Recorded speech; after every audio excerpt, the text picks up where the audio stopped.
Hey everyone, Connie here, and welcome to my first impressions of Milo Pony Tell Your Tale. So, for those who don't know, Milo Pony Tell Your Tale is a series of animated shorts done in more traditional 2D style compared to the 3D style of the G5 movie and upcoming series Make Your Mark.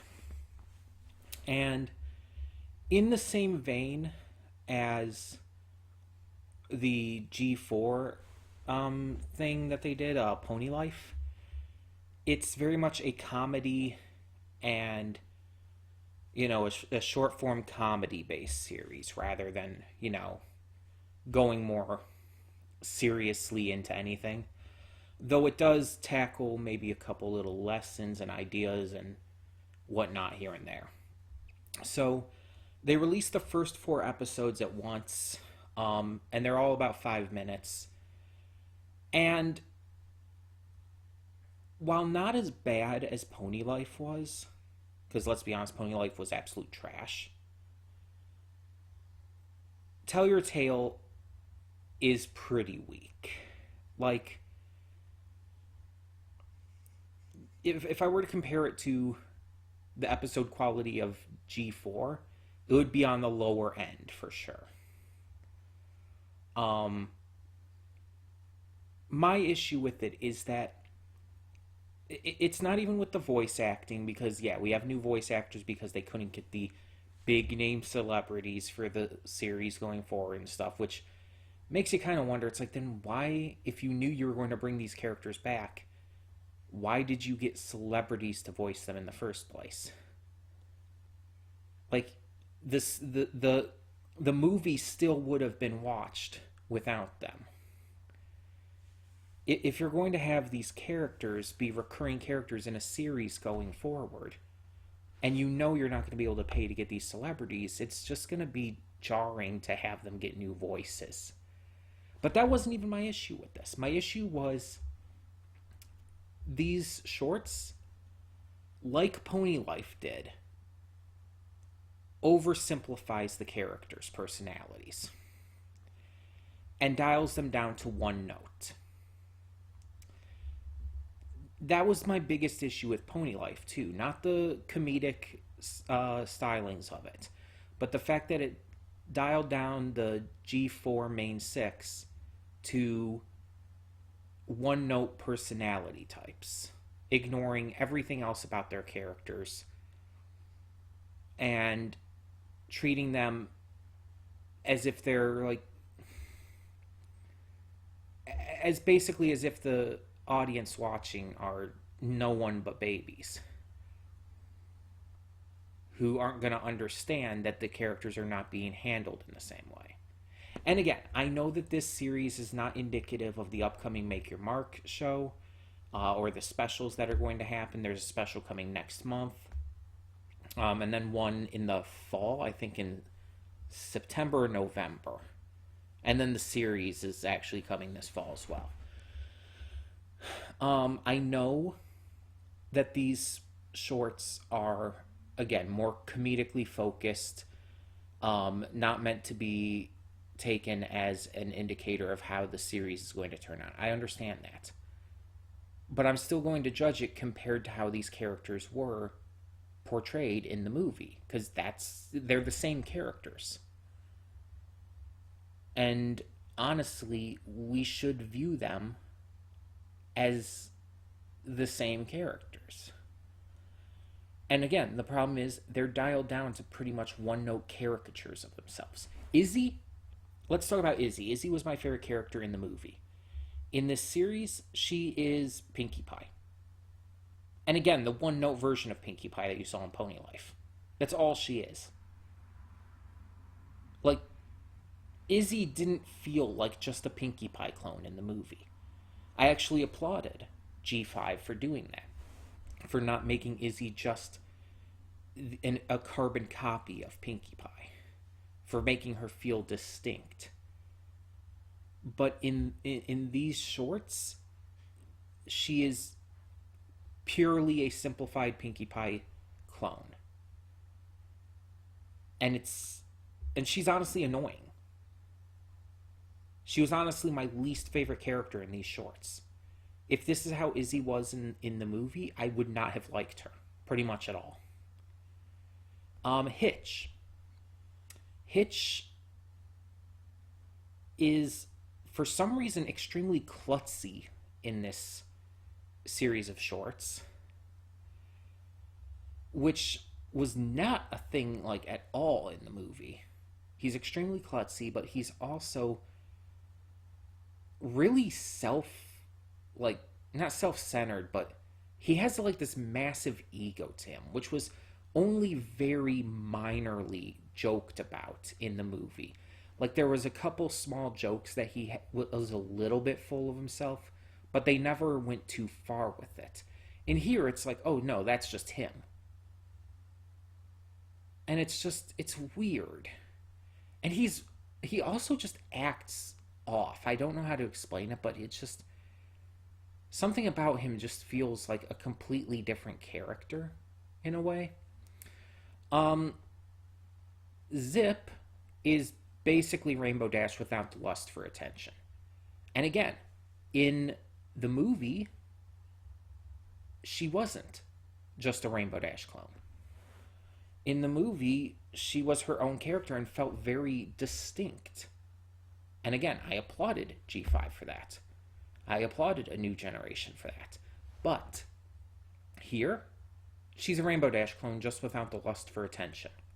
In fact, kind of the opposite. And they think that's distinct enough to separate her from Rainbow. And it's just like, it's not. She has nothing else to her personality in these, at least these first 4 shorts, than she's a good flyer. And she's Pipp's sister. Again, except for the one thing, like saying, like, that she's not that she doesn't lust for attention. It's like, whoop-de-doo. That's nothing. It's nothing. And then Pipp, of course, it's like they saw, like, oh, Pipp is a social media influencer and a princess. So we're going to take those, ramp them up to 11, and remove everything else about her character. That's all she is in here. She's a social media influencer and a princess. Nothing else to her character. Doesn't matter. And the plots of these 4 starting shorts didn't help either. Nothing about them really felt like anything special. A Home to Share, it's just like they, for some reason, have this gigantic castle, basically, now. No real explanation for it or anything. They just suddenly have a castle. Which I don't know if that's going to in any way carry over to the series, but I hope not. Because, and I know it's not like actually a castle, but let's be honest, it's a castle. It like, its design is meant to look kind of like the lighthouse in the movie, but it's a castle. And yeah, obviously we're going to have stuff to fill out play sets and whatnot, because Hasbro, gotta be toyetic. But if stuff just comes out of nowhere and makes absolutely no sense, then it fails.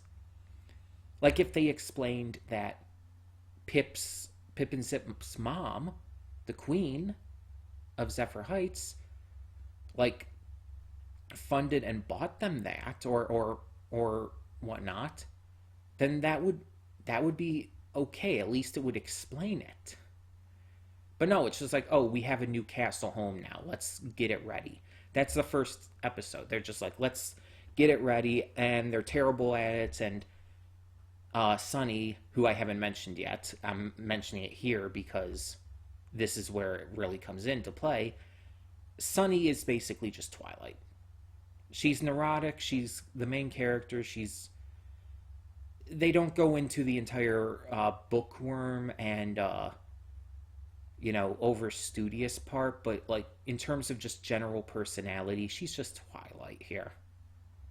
And it's again just really disappointing. it's mostly on display in this episode more than the others, because this one definitely has a better focus on her than the others do. But it's like, it's just so annoying how they've cut down their characters so heavily. Yeah, everyone's bad at decorating the house. She gets them organized. Whoop de doo. The second one of these four is Zip's flight school. Zip is good at flying because she basically practiced, as we saw in the movie. And so she's just instantly phenomenal at flying, which still would not be the case, by the way.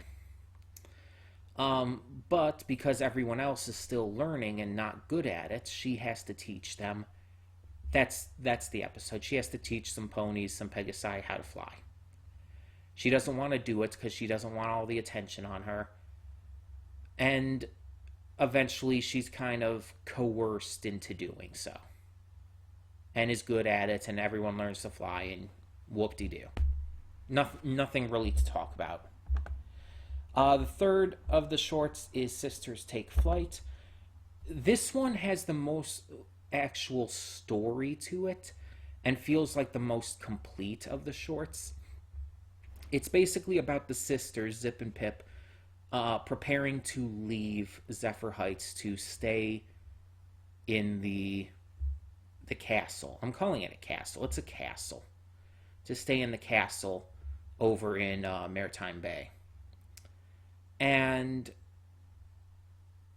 yeah, it's about Pipp trying to get packed and everything, as well as check on her sister, who doesn't seem to be as enthused about it and whatnot.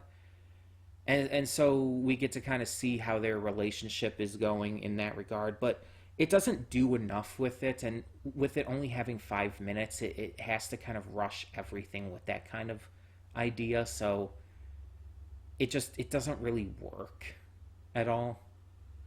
It's just not good. And the final of these shorts is The Nightmare Roommate. And this is the one I saw from like the trailer or whatnot. Basically, Izzy is a nightmare roommate. She accidentally does magic in her sleep. She's using everybody's stuff without their permission, and everybody's sick of it. They go to Hitch to see what they can do about it. He tells them, "Oh, you could be nice to that. You could be nice and be honest, or even give a present." And so they try all of that, and they find out that she was only trying to copy them just to fit in, because she never fit in back in Bridlewood. And so they just accept her as she is. Good lesson, very good lesson. But again, it's too simplified because of the short runtime, and because they just don't put a lot of effort into much of anything with this series. It just feels so off in its actual presentation. And it's disappointing. The voice acting itself is fine. I have no issue with the voice acting. The soundtrack, there's a song in the first episode. It's very bland. But the soundtrack in general, or the music that plays in the background and stuff, is, again, fine. Nothing to write home about. The art style is weird. But we kind of knew that just from the trailers and previews and stuff. The art style's weird. It doesn't look right. The animation itself is good. Like, that's the only good part of this. And the thing is, this is exactly what I thought this was going to be like. This is why I chose to watch it on my own rather than do reactions to it. Also because they're 5 minutes each, and I didn't know they were going to release a batch of 4 at once. But I chose to do this as a first impressions and just watch it on my own time, because I felt like it wasn't going to be good.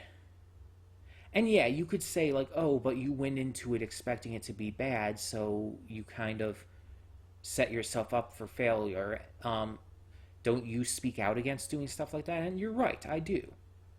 And you're right, I did do that. I will completely admit to that. But at the same time, I will also say that I did go into watching it, giving it a chance. I did want to be proven wrong, and I wanted it to be good. I wanted it to be enjoyable, especially since I heard other people saying that it was all right. It came out last week, and I've been waiting on watching it because I wanted to do this video and everything. I wanted to do this video right after I watched them so I'd have it fresh in my mind. So I had to wait, and I've heard other people, without being spoiled on anything, I heard other people saying it's all right. Not amazing, but it's all right. And so I was going into it, even though I expected it initially to be bad, I went into it and fairly decided to give it a chance. I wanted it to prove me wrong. I wanted it to be good. It wasn't, though. The problem is, it's not just that I went into it expecting it to be bad, because it proved every one of my fears right. The issues are there. It's not just me not liking it because I don't like it. No. And again, even the change of voice actors, although that can be a little annoying, isn't my issue. The issue is the exact same thing that they did with Pony Life. And I think I actually heard someone mention, I don't know if this is true, so take it with a grain of salt, but I think I heard someone mention that this is actually done by the same crew that did Pony Life. And I would not be surprised. Because again, the same issues. The same kinds of issues. The same misunderstanding of the characters and whatnot. And it really sucks because I've seen the movie now probably 24 times at least. Through my own watches, through reactions. I've seen the movie quite a bit. I love the movie. I think it's a really good movie to start Generation 5, but and again, I know this series of shorts is just that, a series of random YouTube shorts just for the fun of it. I know that it's not indicative of how the series is going to go.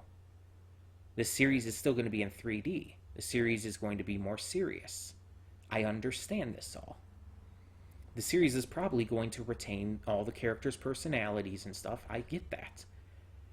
I am kind of wondering if they're going to have this castle in the series now, suddenly. We'll have to see for that. If they do, I hope they at least explain it in the series. Because if they just have this random-ass castle out of nowhere, I'm going to be annoyed. I don't like things just happening out of nowhere with no explanation. But yeah. I just feel like there's a lot that could have been done better here. And again, while not as actually bad as Pony Life was actually a lot worse. It's still pretty bad. It's still nowhere near the level that the movie set up for G5. And it is disappointing. But that is just my opinion. If you liked them, if you thought they were okay, or if you even thought they were great, that's perfectly fine. Keep in mind, these videos are just me sharing my thoughts. So tell me in the comments below, what did you think of My Little Pony Tell Your Tale's first 4 episodes? And yeah, since this was just a first impressions, obviously I'm not going to be talking about the rest of the series. I don't even know if I'm going to be watching the rest of the series as of yet.